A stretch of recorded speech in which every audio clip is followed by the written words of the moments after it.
एखाद्याचं नाव विजय असलं म्हणून आयुष्यात त्याने विजय किती वेळा मिळवलाय हे सांगता येत नाही. एखाद्याचं नाव खुशी मुलगी असली तर नाव खुशी आहे म्हणून चेहऱ्यावर खुशी असते असं नाही. एखाद्या मुलीचं नाव संस्कृती आहे म्हणून तिने संस्कृतीचं जतन केलंय असंही दिसत नाही. याचा अर्थ नाव प्रत्येकाचं सुंदर आहे पण चेहऱ्यावर सौंदर्य असेलच हे सांगता येत नाही.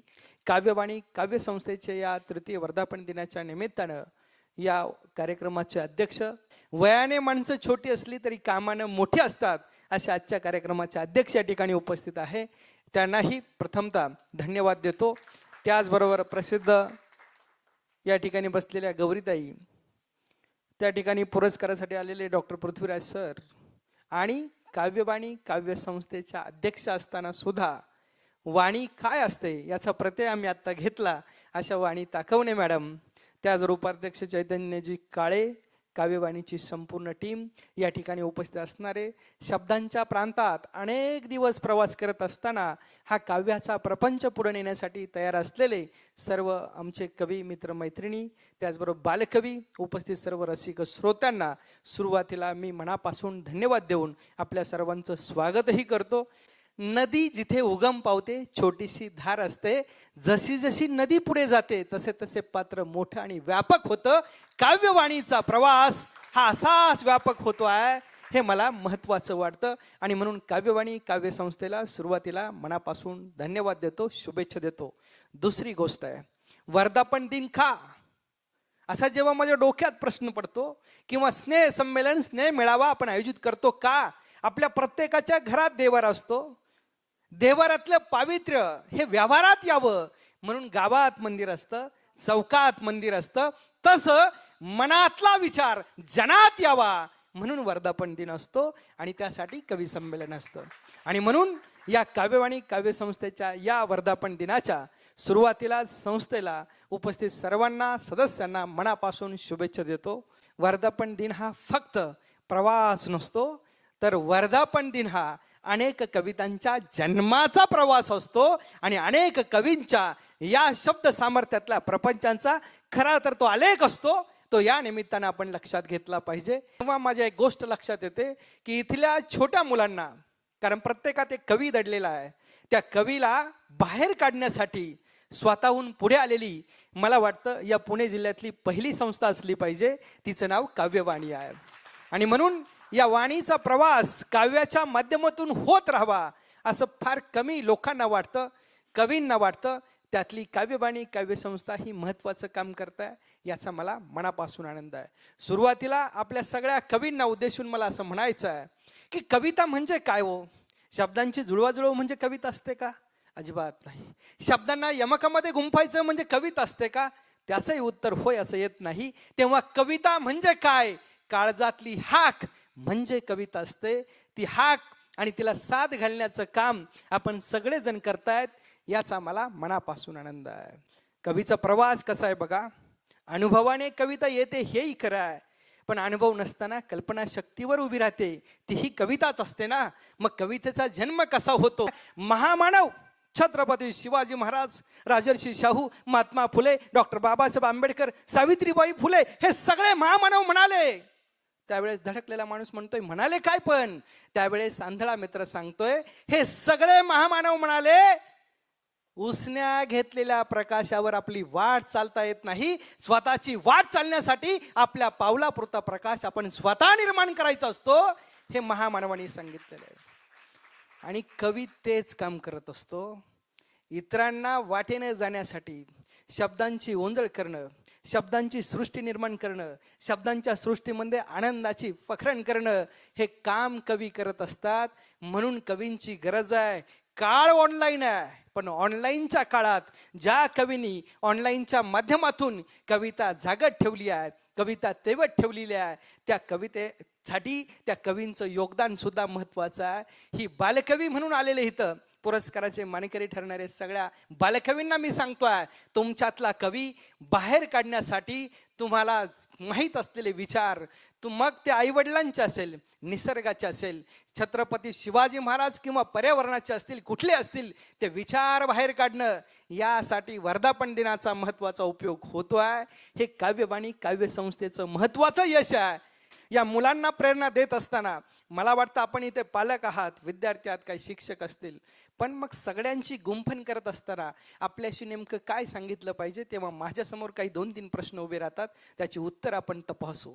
पहिला प्रश्न आहे, माणसं काम करत राहतात. मी महाविद्यालयात शिकवतो, सांगळे सर आम्ही महाविद्यालयातल्या विद्यार्थ्यांना शिकवतो, तेव्हा महाविद्यालयातले विद्यार्थी 18-25 वर्षाच्या दरम्यान असतात. मला प्रश्न पडायचा, वय जर तारुण्याचं असेल तर चेहऱ्यावर चैतन्य आनंद असतो का? आताची पिढी पाहिल्यानंतर, त्यांच्या चेहऱ्यावरचं नैराश्य पाहिल्यानंतर उत्तर मिळतं, वयावर चैतन्य, आनंद, प्रसन्नता, सौंदर्य अवलंबून नाही. हे प्रमुख उत्तर आहे. कारण वयस्कर माणसं जर चेहऱ्यावर सौंदर्य घेऊन जगत असतील तर तारुण्यात सौंदर्य असेलच हे सांगता येत नाही. आपल्या घरातली उदाहरणं बघा, आजी आजोबा 70, 75, 80 वर्षाचे, आपण म्हणतो काय म्हाताऱ्याच्या चेहऱ्यावर तेज आहे, काय म्हातारी सुंदर हसते आहे. याचा अर्थ सौंदर्य वयावर अवलंबून नाही. ही पहिली गोष्ट. दुसरी गोष्ट, काही माणसांना उगीच वाटतं की माझं नाव सुंदर आहे मग माझ्या चेहऱ्यावर सौंदर्य आहे. एखाद्याचं नाव विजय असलं म्हणून आयुष्यात त्याने विजय किती वेळा मिळवलाय हे सांगता येत नाही. एखाद्याचं नाव खुशी मुलगी असली तर नाव खुशी आहे म्हणून चेहऱ्यावर खुशी असते असं नाही. एखाद्या मुलीचं नाव संस्कृती आहे म्हणून तिने संस्कृतीचं जतन केलंय असंही दिसत नाही. याचा अर्थ नाव प्रत्येकाचं सुंदर आहे पण चेहऱ्यावर सौंदर्य असेलच हे सांगता येत नाही. ही दुसरी गोष्ट. तिसरी गोष्ट, काही माणसांना वाटतं माझे डोळे पाणीदार आहे, काळे फोर आहे, मी दिसायला आकर्षक आहे, माझं नाक सरळ आहे, माझा रंग गोरा आहे.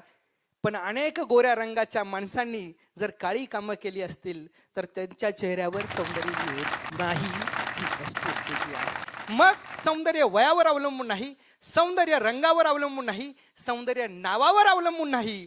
मग सौंदर्य अवलंबून कशावर आहे याचं उत्तर सीमा मॅडम मी जेव्हा शोधतो तेव्हा त्याचं उत्तर मला 3 प्रकारे मिळतं. त्यातलं पहिलं उत्तर आहे, सुंदर कोण? ज्याच्या हातातलं काम सुंदर, तो माणूस कायम सुंदर, तो माणूस कायम सुंदर.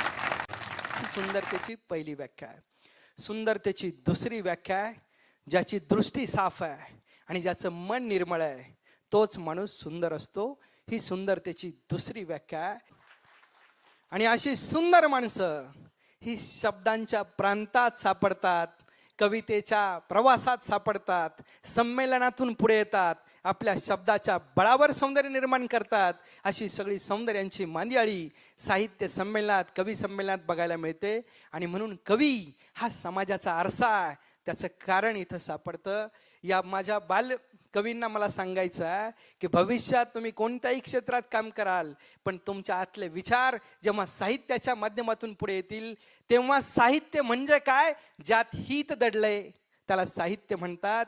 ती साहित्याची निर्मिती आपल्याकडून व्हावी अशी प्रामाणिक इच्छा व्यक्त करतो. आणि मग आपल्याला माहिती आहे शिवाजी हे नावच मुळात सुंदर आहे. पण नुसतं नाव सुंदर असून चालत नाही हे मी म्हणत होतो तेव्हा जिजाऊ साहेबांनी शिवाजी महाराजांना लहानपणी एक मंत्र दिला होता. तो मंत्र किती महत्वाचा होता बघा.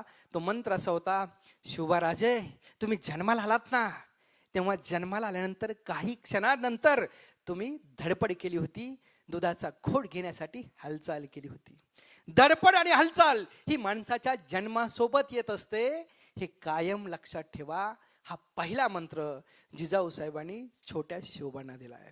आणि दुसरा मंत्र पुण्यात आल्यानंतर दिलाय. या मावळ प्रांतामध्ये जेव्हा जिजाऊ साहेब छोट्या शिवबांना घेऊन मावळात जायच्या तेव्हा तिथल्या महिलांच्या सभा घ्यायच्या, महिलांना सुरक्षिततेची हमी द्यायच्या. त्यावेळेस माझ्या लक्षात येतं केवळ म्हणजे महिलांना दर महिन्याला पैसे देणं म्हणजे कोणती बहीण, लाडकी बहीण योजना आणून उपयोग नाही, माझी सुरक्षित बहीण योजना आणली पाहिजे. हे शिवाजी महाराजांनी आम्हाला शिकवलंय. ते जिजाऊंच्या विचारानं उभे राहिलेले शिवबा, ते शिवबा राजांना मंत्र दिला, शिवबा राजे रामायण वाचता येईल, महाभारत पाठ करता येईल, वेदही मुखोद्गत करता येतील. मग शिवबाराजे म्हणतात आऊसाहेब नेमकं काय? त्यावेळी जिजाऊ साहेबांनी दिलेला दुसरा मंत्र आहे, शिवबाराजे वेद वाचता येतील, वेद मुखोद्गत करता येतील, रामायण पाठ करता येईल, महाभारत वाचता येईल, पण नुसते वेद पाठ करून चालता येणार नाही. रयतेच्या वेदना जो जाणतो तो राजा असतो, हे कायम लक्षात ठेवा. शिवाजी महाराज वेदनेमुळे तयार झालेले राजे आहेत. हे सगळ्यात महत्वाची गोष्ट आहे. कविता वेदनेतून जन्माला येते. आपण सगळे म्हणतो त्याचं कारण कवीला संवेदना असतात. ही महत्वाची गोष्ट आहे. काही दिवसापूर्वी मी एक कविता ऐकली, मुद्दा म्हणून तुम्ही सगळे कवी असल्यामुळे तुम्हाला ती माहिती असेल, पण ते शब्द किती भावतात तेव्हा माझ्या लक्षात येतं. त्या कवितेच्या या ओळी बघा. पूर्वी बरंच बरं असायचं, सारं खरं खरंच असायचं. पूर्वी घराला ओसरी असायची, जात्यावर आजी बसायची, तिच्या तोंडामध्ये ओवी आणि ओठाखाली मिसरी असायची. पूर्वी घराघरात पहाट व्हायची, प्रत्येकाच्या उराउरात ज्ञानेश्वरी फुलायची, तुकोबांच्या अभंगाने सूर्य उजळून निघायचा, गावही त्यावेळी पंढरपूर बनायचा. पूर्वी घराला उजळवणारा एक दिवा असायचा, बालगोपाळांचा मेळा त्याच्या भोवती जमायचा, गोष्टी ऐकता ऐकता मांडीवर डोळे लागायचे, पुस्तकांपेक्षाही आजीबाबा खूप सुंदर बोलायचे. कवीची कल्पना किती सुंदर आहे. कालचं चित्र रेखाटतो कवी, पण तो कवी आजचंही चित्र रेखाटतो, हे महत्वाचं आहे.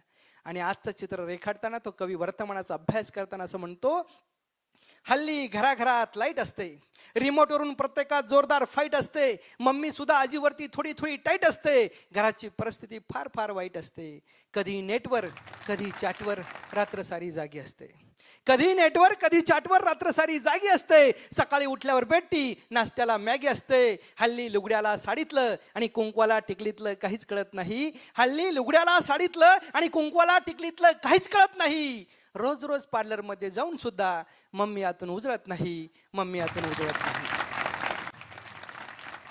जो तो असतो स्वतःतच दंग, जो तो जपतो स्वतःचेच रंग, गोठलेल्या संवेदना, कोंडलेलं जगणं, फ्लॅटच्या जमान्यात कोती झाली माणसांची म्हणे.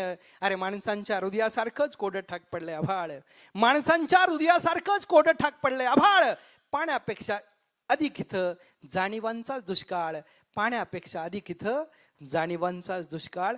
आमच्या जाणीवा बोथट झाल्या, आमच्या संवेदना लुप्त झाल्या, आमच्या जगण्याचा कोंडमारा झाला, चार भिंतीतलं जगणं फक्त आम्हाला माहीत राहिलं. त्यामुळे खरं जगणं आम्ही विसरून गेलो. आणि कवी खऱ्या जगण्याचा अर्थ सांगत राहतो, साहित्यिक त्या जगण्यातले खरे मार्ग सांगत राहतात. म्हणून तर कुसुमाग्रज म्हटले होते, नद्या सुंदर आहेत, डोंगर सुंदर आहेत, पण त्याही पेक्षा सुंदर आहे तो इथला माणूस. म्हणूनच डोईवर आभाळ आणि पायाखाली जमीन घेऊन जगावं वाटतं या माणसासाठी, या माणसासाठी. उगाच कुसुमाग्रजांची जयंती साजरी करतो का आपण? साहित्यिकांनी दिलेले विचार मोठे आहे आणि मला वाटतं या विचाराच्या बळावर समाज उभा राहत असतो. मग साहित्य सारस्वताची सुरुवात छत्रपती शिवाजी महाराज, महात्मा फुले, सावित्रीबाई फुले, डॉक्टर बाबासाहेब आंबेडकर या सगळ्यांनी केलेली आहे. आणि प्रत्येकाने आपल्याला विचार दिलेला आहे. ते साहित्य आपण वाचतो म्हणून आपण उभारी घेतो. आपलं साहित्य उद्या कोणीतरी वाचलं तर पुढच्या पिढ्या सुद्धा उभारी घेत राहतील. ही यातली महत्वाची गोष्ट आहे. म्हणून साहित्य निर्मिती झाली पाहिजे. साहित्य जगाला दिशा देणारं माध्यम आहे. साहित्य इतरांना प्रेरणा देणारं माध्यम आहे. साहित्य जगणं कसं असावं हे सांगणारं महत्वाचं माध्यम आहे. पण साहित्य माध्यमावर आल्यानंतर त्या माध्यमांचा योग्य उपयोग होणं ही सुद्धा काळाची गरज आहे.